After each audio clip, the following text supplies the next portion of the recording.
All right, the parent demographic section, assuming you have answered the questions in a way that makes you dependent, will come up next.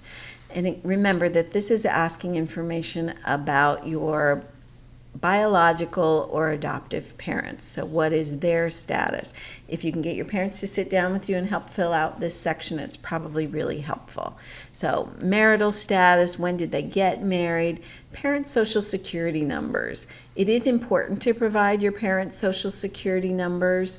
There is a check against the Social Security Administration database to make sure they are accurate numbers. If parents don't have social security numbers, it is okay to enter all zeros in this space.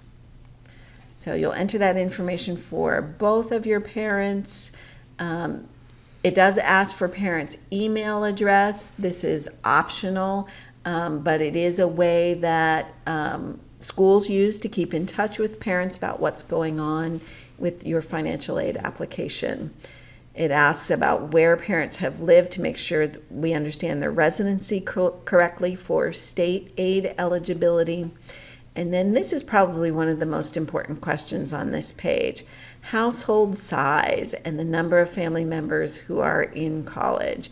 So this question is, how many people live in your parents' household? It's important to include you as the student, to include your parents, and then any other family members who are receiving at least half of their support from your parents. So again, you'll find help here on the right that'll walk you through some unusual situations.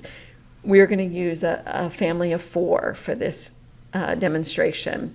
And then this question about how many people are in college, the question is how many of those people in your parents' household are going to be in school.